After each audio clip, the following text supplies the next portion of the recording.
Hello everyone, welcome to the Butterfield Alpacas and Fiber Arts podcast. This is episode 9. Today is going to be a bit different than other episodes. As you can tell, I'm in a different place. I'm outside in my backyard, and that's because the weather is beautiful, and also because we're going to do an interview with my 92-year-old grandmother, who is from Iceland, which has an incredibly rich knitting culture. So she's going to share a bit about growing up in Iceland and some of the fiber arts that she remembers growing up. Also the way that she knits, the way that she creates the knit and purl stitches. Some of you would be curious to see. And she's also written some books, her memoirs and other things related to Iceland. So we're going to talk about that a bit as well. But before the interview, I'm going to take you out to the ranch and I'm going to show you some of the shearing footage that I took. We did not shear all the alpacas yet. I had some equipment issues, so I didn't get everybody done, but I did take footage of some of them that I did do. So we'll talk about that. And also I did some breeding this past week. Some of you might have seen those pictures on Instagram I shared. So yeah, we'll get into that a bit as well. Let's see, we have the KAL going on right now. It started June 1st. For those of you who don't know, our Alpaca KAL is June 1st to August 1st. You can join anytime as long as you are using at least 70% alpaca in your yarn.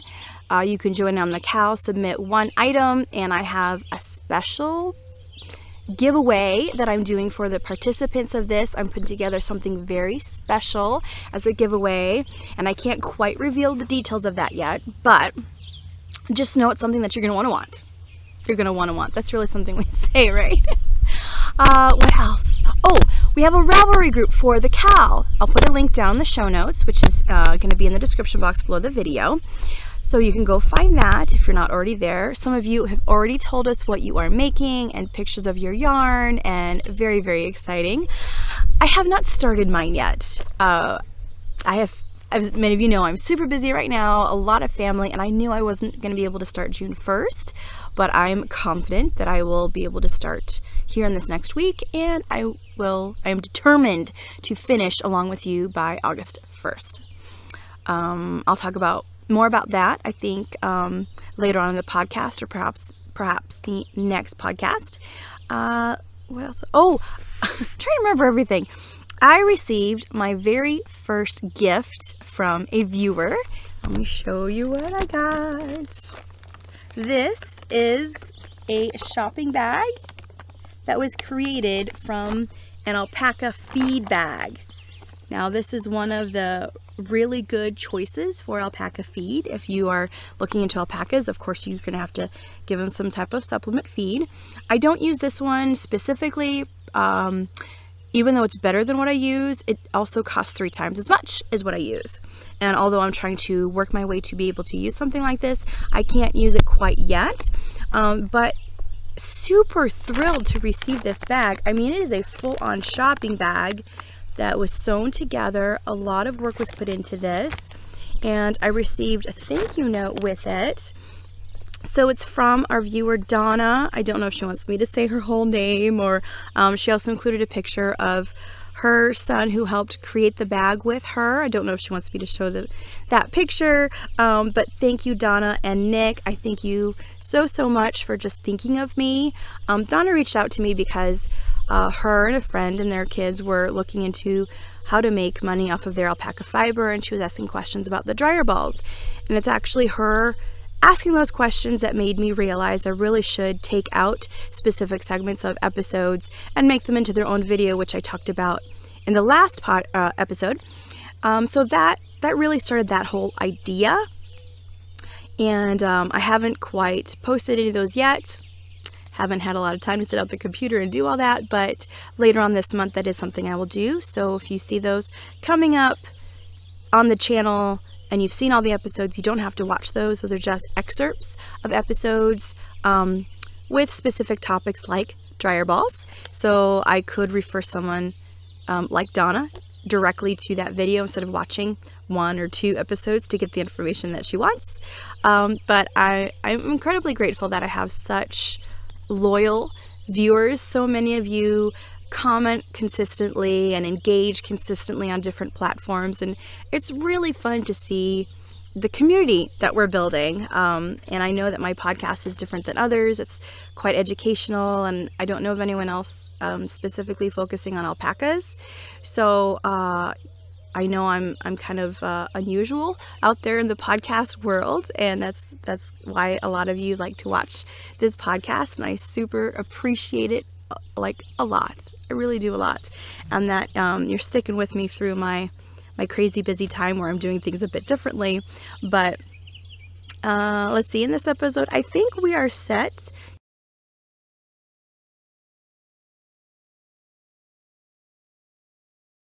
So I wasn't recording when you were saying that. Yeah. Well, now come on. That ain't fair.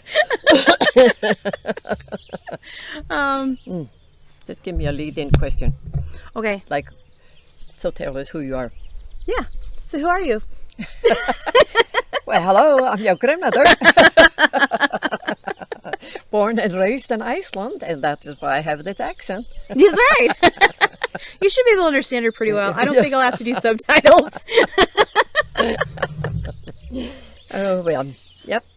Well, it's a beautiful day here today, but so I'm enjoying visiting with you here on the alpaca farm. Yeah. What adorable animals. Oh, man. They're just gorgeous. But so are the Icelandic sheep.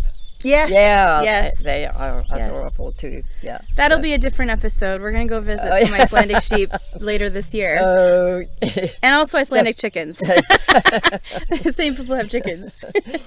But so you were asking me about vitality of life. And really, when I had a stroke back in November 1st, and I recovered so quickly that in 3 or 4 days I was able to jump my rope out on the deck.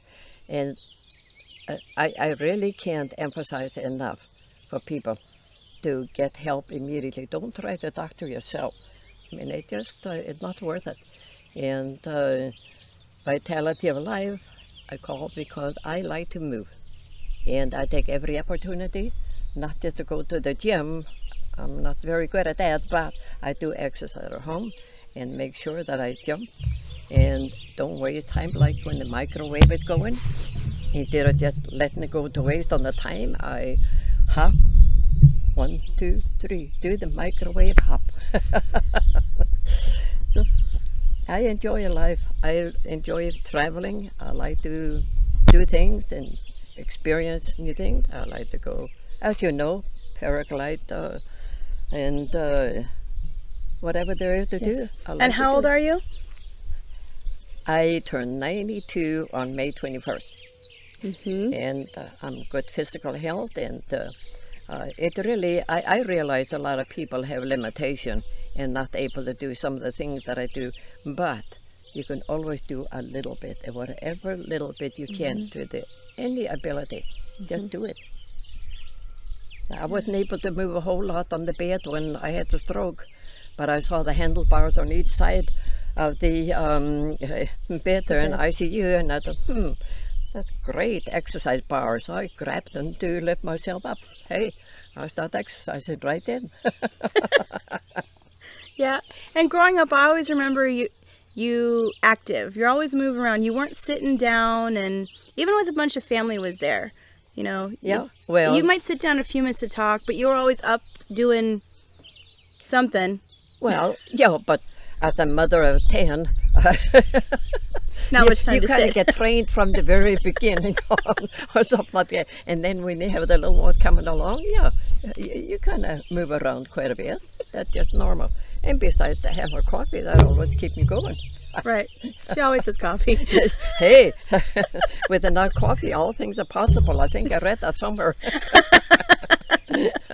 Yep, that's all right. That's all right. Life is good, and there is so much to enjoy out there, and it doesn't have to be strenuous. You don't have to climb the mountain, although I would like to. But just getting out there and smell the roses. Yeah, and they're in bloom right now. Oh yeah, it just, this is a gorgeous time of the year. I love it. Yeah. So how did you get to America? Oh, mercy. You know, it's an interesting thing. People ask me, now how was it to leave your country and come over here? and I have to think, how was it for the American troops that went overseas, left their country, left their families, left their job, left everything, and some to even die for others? I mean, then I feel mighty small about my issues of coming over here, but I enjoyed it, and this is a great country, and so I've had all kind of opportunities to see what it's like to live a good life, and I was married to my husband that I met World War II in Reykjavik. And he proposed 48 hours after we met, and I said yes. The rest is history. I came over here, and the marriage lasted for 70 years, so it must have been meant to be. It was love at first sight, as the saying goes. I know it's a trite saying, but at the same time, it can be very true. Yeah. Yeah, you meet your soulmate, and the rest is it. Yeah. Yep. It's been very good. It's been very good. And there was some issue. I got homesick, and crossing the ocean in those days, it was not by airplane and quickly come and go, but rather by a ship. That took a long time. And halfway across the ocean, I changed my mind. I decided I go back home. I never left Iceland. And it kind of like you could take Iceland out of the girl, but can't take girl. The other way around. The other way around. There you go. There you go. Yeah. There you go. In any country, this is very true. You can have that country, and take the You girl out remove of the the person country, from but them, yeah. the country stays in the person, even though it's, down home, But I realized it was not feasible for me to turn the ship around. It was a troop ship, so they wouldn't have done it anyway. There was a lot of troops aboard that they wanted to go home, and home to them was America. Yeah. Home to me was behind Iceland. And I got over here and met my mother-in-law, who did not speak a word of English. And so it's all by motion, pointing, And for the longest time, I couldn't call her Mary. I called her Hey You. But that worked, That kind of the way that the American, where they came over and we were working as waitresses, they would call Hey You, coffee? Hey You, Coca-Cola? So, yeah, that worked too. Yep. And life was good over here. It took me a long time. My poor husband was trying to teach me some of the English words, and I butchered up a lot of them. But he tried to speak some Icelandic. He butchered that up, so we were kind of even on that. Yep. Yeah. Yep. Yep.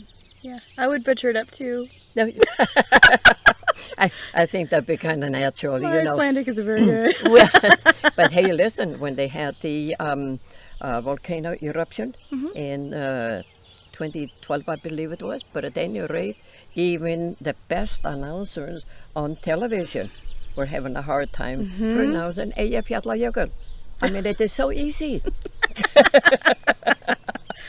So easy. So easy. All things are easy when you know how, Yes. Yeah. Yes. Yeah.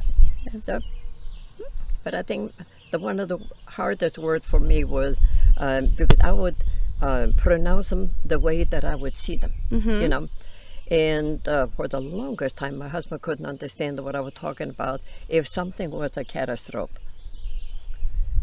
You look puzzled. Yes. Yeah, what in the world came back? And he had the same look, catastrophe. Yeah, he couldn't come up with it. But then one day I added another word to it because something happened. I think it was a car accident or something. And I said it was a terrible catastrophe. Catastrophe? Yeah. He said, you pronounce it catastrophe. I said, there's no F in there's no F in catastrophe. But he said catastrophe. So anyway, that was the way I learned my English. Quite torturous at times, the kids had fun with it. Because they loved to bring the little kid to home, and then they would ask me to say something, especially they loved to have me say volleyball, because I just couldn't say volleyball right. They didn't say, no strawberry. I kind of roll the R's now and then, just a little bit. But I like to say, I don't have the accent, you do. It all depends. Yeah. Yeah, so. Well, you don't knit much anymore. No. But yeah, your muscle memory is there. Because we were practicing yesterday and you picked it up. A little, Yeah. Just a little bit, because we used to knit with the, like if it was a sock or anything that was round, we would use the 5 knitting needle, and they would be that, there would be a metal and pointed at each end. Yeah. Yeah, I have the double points here, but mine are wooden. Yeah. Well, So, even that worked remember too. Yeah. yours were metal. Yeah, and the interesting thing that from my memory from way back when is at night, because we didn't have electricity, we had the oil lamps, and it got pretty dark in Iceland when fall came and winter was approaching, and there would be knitting inside, especially my grandma. She was very, very, very quick, and I could hear those clicking of the needle at night. It would just be dusk in the kitchen, and I can almost go back there with a fire going in the stove, and a little bit of aroma of the mutton soup cooking on the back of the stove, and of course the everlasting coffee pot. I mean, that was just always a coffee pot. But then you would hear the clicking of these needles just as they were getting ready, making things for winter. Yeah. So, And you were telling me about the first thing that a child would learn how to do. yeah, the very first project, the little kit we started on, and which I learned too, was the leopard. And the leopard is an insole that you put, inside of your shoe. And they were pretty well plain. They were not with ornate patterns that were picked up, I think, later on. But yeah. Now, I've talked about this book before, Icelandic Knitting, that I have. And in the beginning, the author, Helene Magnusson, yeah.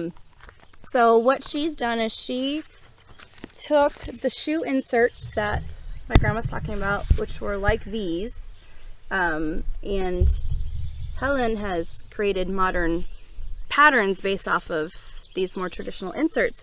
But you're saying your family didn't make any special pattern? No. There was one. Were pretty plain. Here's a real plain one. Yes. Yeah. Like more like this one. There was nothing quite to it, but it was all made in garter stitch. All garter stitch, and usually just very plain, and they were usually from the brown sheep, from the wool, that we spun, and then knitted into the leopard. And like I said, there was mostly the brown, and I presume that it was just a smart thing to do because they got kind of soiled, so you wouldn't want to have the white one. So, but did not have the pattern as far as colors added to it, not at that time. And I'm talking about in the 30s. 1930s, yeah. 1930, yeah. Mm-hmm. So, a little while back. Yeah. Yes.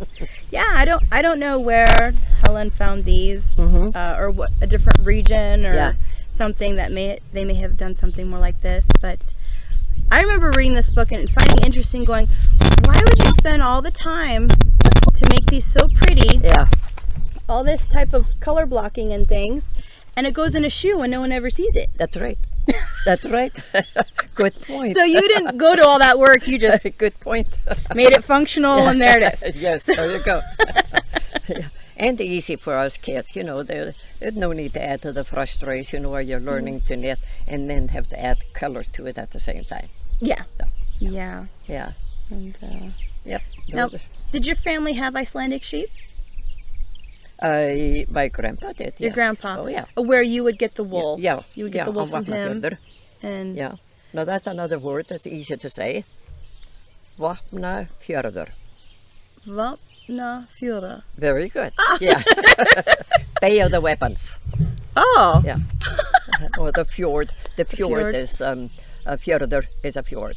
So the fjord are the weapons. Okay. So, yeah.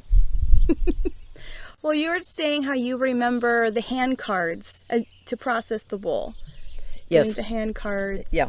Which I don't have They here, but were the flat, and they had the very fine needles on them. But you take them opposite. You know, you lay the wool on top, and then you took the I call them brushes, but you call them hand cards. cards, like cards. Say C-A-R-D. Thank you very much. I was going to say carbs. See, Or hand but at any carders. rate, yeah, we would take them and pull them opposite, and then depending on how much we done that, it got finer and finer. The more you done it, it got finer, and then it was finally put into like a small bale, like at the very end, and that is what we set aside, and it was put near the spinning wheel, and that's where we got our thread, from the sheep to the shoe. Oh, that's bad. Sheep to the shoe. Oh, that was bad. What were other things that you made besides the shoe inserts? We did talk about the traditional Icelandic sweater with the yoke pattern. Yeah. I would say that it was gloves, mostly. At that time, it was more practical. You know, the practical thing that keep you warm. So it was a leopard for the shoes, and the gloves, mittens, mostly. When you say gloves, that's got fingers, but the mittens, and the scarves and hats. And that was very, very basic. And there was some underwear, you know, that we... You knit your underwear. A few items here and there, Yeah. just for warmth, you know. Yes. But I don't know how popular that was with other, but I know that Your family. I think you would call that here maybe a camisole. Is the camisole that would have been under someone's skirt or like... up at the top? Just a little, Oh, yeah, it was almost okay. like an undergarment that it just kept you warm. Okay. Yeah, yeah. Yeah. You may have erased that. Well, I was curious with the Icelandic sheep, because I know there's two parts to their wool, and I forget the two names. And someone told me way back when, I'm not quite sure how far back, they would separate out the really fine, soft part and the more coarser part. But over time, they started using them together. Okay. Do you remember ever separating those two parts? Now our method was that, and I have to go back to when I was a kid and we were doing it, not the way they do it now, Yeah. and professional and all that new stuff. And there was a creek that ran through the property of Grandpa, and we would shear the sheep. And of course that was fun in itself, because we kids got to sit on them and hold their horns. Well, Iceland sheep have horns. And so we got to set them and hold them down, and then Grandpa would use clippers, not this fancy stuff they use. Yeah, not the electric shears, but like no, the no, big no, just, hand scissors. everything Yes. hand, yeah. Yes. And after they were sheared, then we would take it down to the creek, and there would be a huge black pot there, and the wool was dumped into the pot, and we had a long stick, and we would lift that up, and we had a lye soap that was homemade lye soap that was dumped in there first, and then dip the wool in there, and when it was all looked pretty clean, it was lifted out, and this took the man to do that because that was heavy, and we spread it out on the lava rock and get it to dry. After it was dry, we would take it into the house, and that's where we separated. And in one corner went the outer wool, and it was more stringy and it was stronger, and that was the wool that we used to make the leopard and the gloves and hat. And then the wool that is next to the body of the sheep is very, very fine. And when you start using that, that's called a lopi. And so the sweaters in Iceland are very, very sought after because of their softness and warmth. And they are just about water resistant. I don't know whether they ever get soaked. It just falls off them. But at any rate, that is what is the lopi, or the inner wool. Okay. Yeah. Okay. And what was my next question? Yeah, it was a long, long process, and everybody got involved. No such a thing as somebody stayed in the house and got to read the paper or a book. Nothing like that. Everybody got into that, from the littlest one to the oldest one. Yeah. How many times a year were they shorn? Once. Once a year? Yeah, once a year. In the spring then? It's spring. Okay. Yeah. So that was fun time. Huh. Well, how about you show us how you knit and purl? Remember? Give you this. If you remember. I'm not going to remember how I purl. Here. We did that. But I will remember how I knit. How you knit. All right, let me turn this on. Ready? Thank you. Let's start that.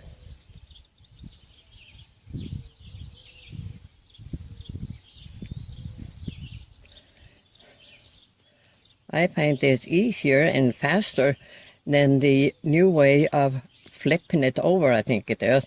Mm-hmm. But well, and this is what would be happening at night. Okay. I think maybe I've forgotten how to do the purl. Okay, I'll show the purl. Okay. You showed me once, years ago, when I first was learning to knit. Yeah? I came and visited you, and you showed me the way that you purled. Yep, it's backwards. And okay. Okay, here, I'll give you this so you can get a close-up on it. That's kind of funny. Okay, so yeah, the yarn is in back. Yeah? You still enter purlwise, but you swing back around, grab the yarn, Yeah? bring it to the front, and then pull it through. Yeah. So, you can get really good at this. I've seen people go really fast. Yeah? And you can see, I know how to do it, and I've practiced it. I've, just so I know how to do it, and Yeah. it can be useful in some situations. But I find that if I purl this way, my pearls are bigger. Like, yeah, bigger than, and I don't know if that's not quite right. Yeah. But, maybe it doesn't learn. Wrap around, bring it back through. There's the purl. Okay, Yeah. hopefully I get it right. Yeah. I'm going to have to practice and try to pick up on how I done that, because that was just something. And if you look up on YouTube, this type of purl is called the Norwegian purl. So you can find someone who does this really well and can actually talk you through the steps. I might have done that. Okay. I'm trying to just do it without looking at it. Yeah, the muscle memory should just come Yeah. back, right? Okay. So.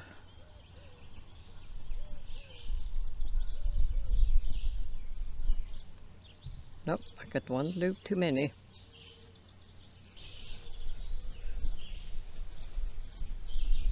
Ha-ha! And what you were doing was... I put the thread in front first. Oh, you did? Oh, yeah, you put the needle behind the yarn, and then you entered in. Oops. Yeah. Oh! Okay. Let's film that part. Okay. Now, yeah, we figured it out. Okay. So even though the yarn is behind the left-hand needle, the right-hand needle goes behind the yarn first, Right. then enters into the stitch purlwise, comes around, grabs it, and still goes back to the front and back out, and there's the purl bump. Okay, that's what I was missing previously. There it goes. And it feels easier that way. Yeah. It does. Yeah, once you get going, you can does. really get go flying. Yeah. Okay, I did mess that one up, but you get the idea. Yeah. But it just takes a little practice. It took a little memory going back. But Yeah. well, you done it all correct here. Oh, yeah. Yeah. That was my other type of purling. Yeah. All right. So you have written a number of books. And when did you first work on your memoirs? How long ago was that? The first one, when I really thought I finished it, was in 14. It was only 3 years ago. Yeah. Okay. So this was the... Oh, did this go out? This was the original one. My screen went out, so I can't tell if I'm up close or not. Under the old title, but the cover still looks the same. Hopefully I'm getting this right, because I can't tell. But it's been retitled Growing Up Viking. And I'll put a link down in the show notes to get it directly from the publisher. There's 2 ways you can get the books. They are on Amazon, but you can also get them directly from the publisher, and you'll actually get a signed copy of the book from her. And then another edition of the same book. Viking Kids Don't Cry, and that one is more geared for easier reading for younger children. Yeah, and it is of the memoir of me growing up and just having the fun time what we're doing. But I did take out of that the like World War II and some of the things that are a little bit more serious in nature. I didn't think that children would necessarily relate to that, but the fun thing could be for a parent or educator to read the memoir, and then a child can have the Viking Kids Don't Cry. And then you can talk about it. Yeah, right. Because the Growing Up Viking has a lot of the historical information in there as well, where she refers to places or events or things. Right. So there's extra stuff in there from this one. And then the Silver Arrow, that came out recently? Yes. Yes. Sorry. Don't know if you're going to see it, but it would be this one here. And that's a sequel? The sequel is coming. Oh, the Silver Arrow was the first one. Yes, and you're working on one. the sequel now. Yes. Okay. Yeah. Which will be released this fall? Yes. Sometime? Yep. Okay. Yep. The Inner Space Aliens. That's the sequel to the Silver Arrow. Yes. And what is that story all about? Is it more... Because this was your memoirs. Yeah. Oh, the Silver Arrow is... Yeah, the Silver Arrow. Yeah, it's totally a fiction, but based in Iceland. And I was intrigued after reading about how the German professor used an Icelandic young man to kind of take him through the journey through the center of the earth. And then the professor went back to Germany and his nephew, but nothing was said about what happened to the guide, the Icelander. Oh. Yeah, and I was like, well, what happened? He went back to Iceland. Did he have a family? Did he have a kid? Did he have grandchildren? Well, yeah, that's where that comes in. Okay. The Silver Arrow. Yeah, that was starting the grandeur. Finna is the protagonist of the story. Is a great granddaughter of the guy that led the folk through the Central Earth. Okay. Yeah. And then you have another book here, which is Homestyle Icelandic Cooking for American Kitchens, which is a book that you co-wrote with my aunt, your daughter, Heidi Herman. Yep. And so even if you're not a big fiction reader, you might be a cook. There you go. You get this one. Oh, cooked and baker are the marvelous cleaners, and I love cleaners. Yeah. So what are some of the things that you put in here? Some of the more traditional... Wienerterta, pannukokkur. I'm giving you a hard I've never time. had any of these. They're going right over my head. Don't ask me to repeat. Pannukokkur is a pancake. Okay. Yeah. Let me see this thing up here. Kleiner is kind of like a maybe a little bit like a donut, but not that soft. You know, like a cake donut. Okay. Yeah. Okay. Very, very good. And the terta is a tort. Tort. Yeah. Layer, layer, layer, layer.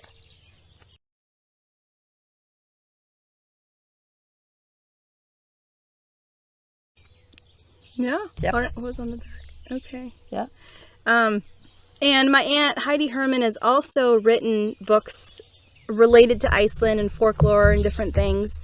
So, oh yeah, as well as a coloring book for kids with the Icelandic Yule lads. The Yule lads. Yeah. Yes. Which here's another one, Yule lads. And here's more legends of Icelandic Yule lads. Yep. So all kind of related, and I'll put links to her books as well down there, so you can get all things Viking, Icelandic. Oh yeah. It's You have a whole collection. It all has the roots. they all had the roots there because it's all either from the reading or tradition from my grandpa, who was just avid reader of Icelandic sagas, and a lot of my memory come from way back when. And I remember the one thing about my grandpa. I must have been maybe a wimp or something, but he said, "No, Viking kids don't cry. They bellow, they holler, they yell, they scream, but they don't cry." You must have been crying when he told you that. Something He wasn't crying about something. Something must have happened. I probably got hurt a bit, but boy, he himself was quite a character when it came to getting hurt. Nothing, but of course you didn't have doctors handy. Yeah. You know. Yeah. So I remember Take care of yourself. Yeah, he almost split his thumb up. He using one of those scythe. Is that how you call the scythe when you cut the grass? The old fashioned. He was sharpening it with a lava rock, going back and forth, and it slipped, and he was chewing tobacco. But anyway, he just put that in there, put the red handkerchief all around it, and that's how he doctored it. He didn't cry. Must have hurt. Yeah. So oh my goodness. That's why he was just quite a hardy character, nice man. Wow. But really, those were difficult times. Yeah. A lot of time when they went out to fishing, you know, we had no guarantee that they would come back. Yeah. But life was hard, but we grew up independent and hardy folks, good people. Yeah. Good blood. Okay. Yeah. Well, I think that'll do it for this. And next we're going to go on out to the ranch and show you some shearing and breeding. Ooh, I look forward to that. That should be interesting. There's Thunder. Oh. And he's getting sheared today. That would be a good idea. What? Have a bar on the back so they can't get Their butt out the back? of course, see one more thing to go around.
This is rum before. A big fluffy bud. So we're gonna see.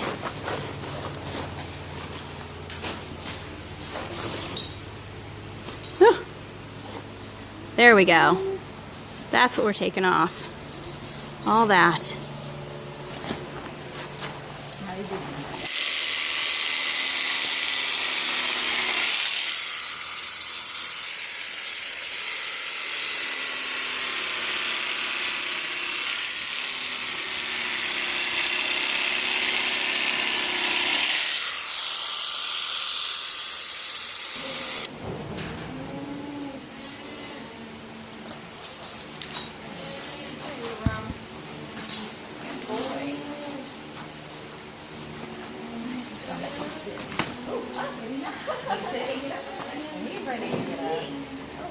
Oh my gosh, she looks so much smaller.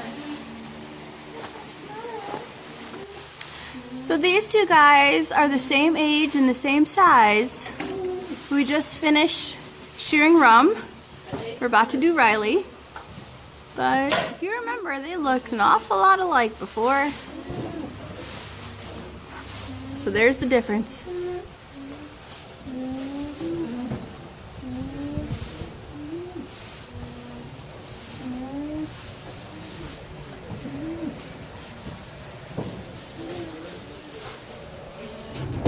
Poor guy. Look at all that spit on him. Him and Star were at it, because look, Star's covered too. Oh. Oh. Poor Rum. Okay. Follow the leader. Come on, guys. Come on. Come on, Riley. Come on, Riley. Yeah. See, they don't recognize them after they're sheared. They have to do the scent thing, and they think that somebody new. Okay. We're going to come this way.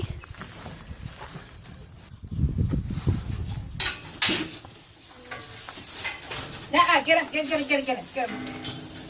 Go. You need to take his halter off, let him. Oh, man. It got all It's a mess. spit on, didn't it? We didn't trim the sides of his face evenly. Oh, I can see it. Yeah. Well, Yeah.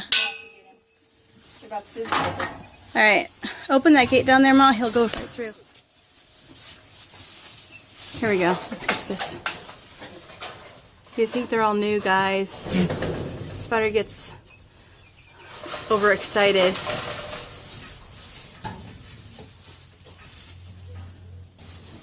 Okay, so we're going to open this panel, let him out. Spider, you're just as naughty as ever, aren't you?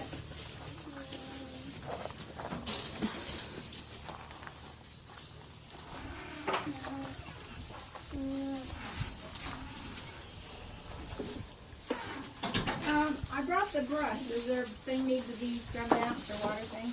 Oh, wouldn't hurt it. It looks really bad now. Here. Come on. Go on out to your grass. Go, go, go. Much better than that stuff on the floor.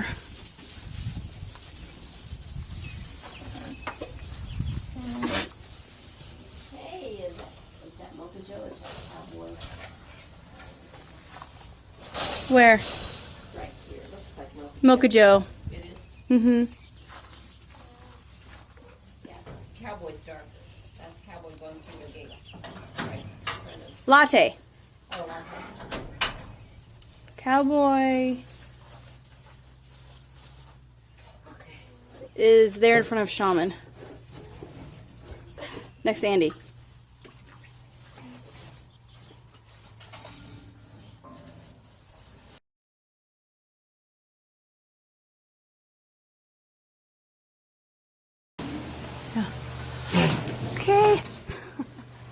Here's my trailer of the boys that I'm going to be using today. In the back, Vinny is the llama and Eveready is the white one.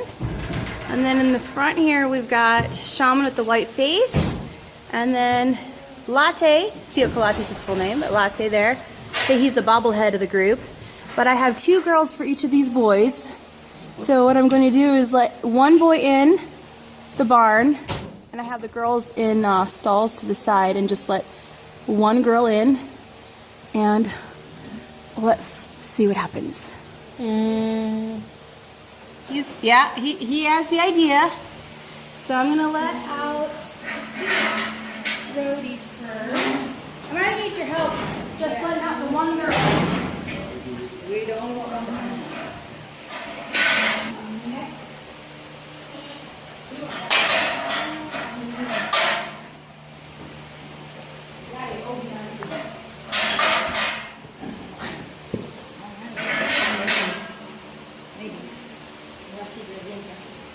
Alright, so this is the foreplay. If she's receptive, she'll go down. Sometimes it takes a little wooing. He's too distracted while listening. Yeah, he's looking for a receptive girl, so he's going to check out the other ones, but we want him with Rhodey. Sometimes it takes an orgling sound. Let me pull one up. Are you prepping there, bud?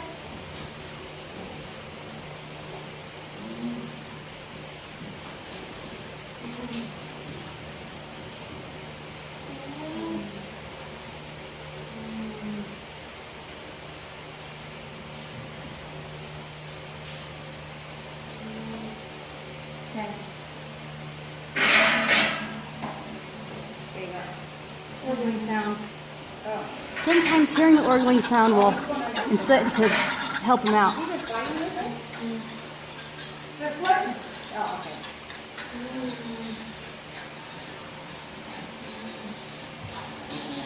There he goes, there he goes. That's all right. Rhodey can be a hard woman to woo.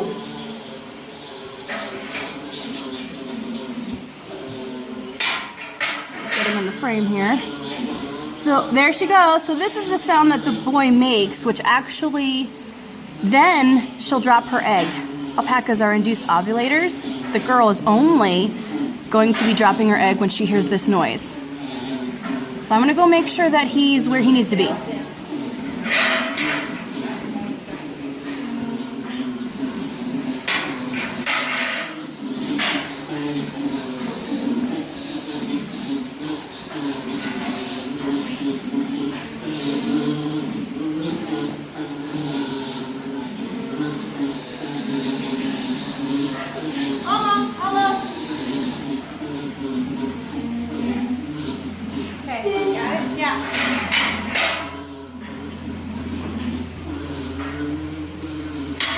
Sometimes the boys are just a little too excited and they start before they're in position.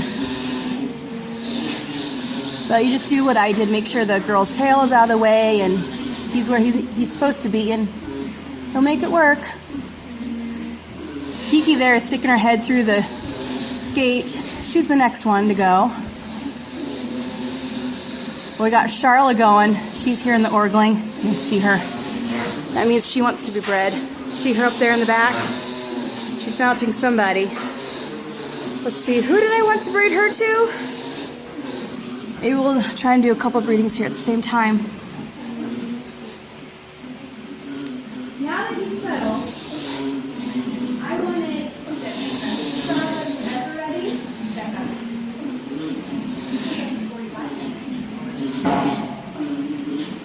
And we'll let him rest. Well, we'll try to do it from